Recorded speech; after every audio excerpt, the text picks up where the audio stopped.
ఇవాళ అడిగింది ఏంది తీన్మార్ మల్లన్న? తీన్మార్ మల్లన్న అడిగింది కులగణన తప్పు, మీరు ఈ ప్రభుత్వం చేసినటువంటి కులగణన చిత్తు కాగితంతో సమానం, ఇది ఎందుకు పనికిరాదు, ఇది బీసీలను ప్రజలను మోసం చేస్తున్నటువంటి నివేదిక అని చెప్పి తగలబెట్టడం జరిగింది. నిజంగా తగలబెట్టడమే తప్పైతే, బీసీల మంచిని కోరి బీసీలకు న్యాయం జరగాలని కోరి తగలబెట్టడం తప్పైతే ఆ తప్పును ఇంకా 1000 సార్లు చేస్తా. కానీ ఇవాళ మీరే చెప్పిరు, భారతదేశానికే ఆదర్శవంతమైనటువంటి కులగణన మనం చేయబోతా ఉన్నాం, ఇది నా జన్మ సార్థకం అనేటువంటి డైలాగులు పెద్దగా కొట్టిరు.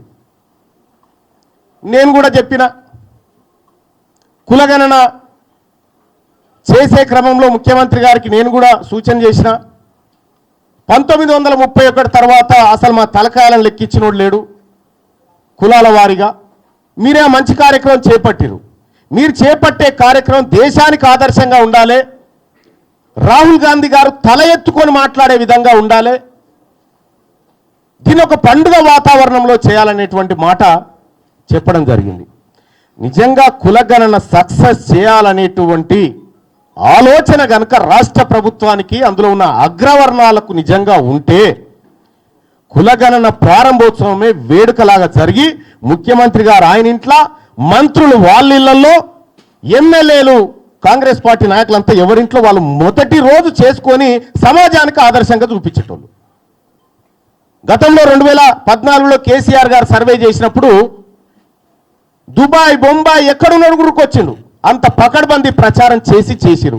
కానీ ఇవాళ తూతూ మంత్రంగా సమగ్ర కుటుంబ సర్వే అయిపోయే టైంకి, పీరియడ్ ఎండ్ ఏది మొన్న చేసిన సర్వే అయిపోయే టైంకి ముఖ్యమంత్రి గారు పిలుచుకొని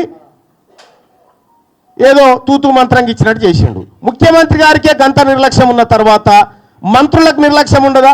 కింద క్యాడర్కు నిర్లక్ష్యం ఉండదా? పోనీ చేసిండ్రేదో మీరే చెప్తిరి, ఆదర్శవంతమైన సర్వే ఎప్పుడైతే 100% చేసి 100% లెక్కల్లో పక్కాగా ఎవరి వాటా ఏందో తేల్చి సర్వే బయటికి వస్తే అది ఆదర్శవంతమైంది అంటారు.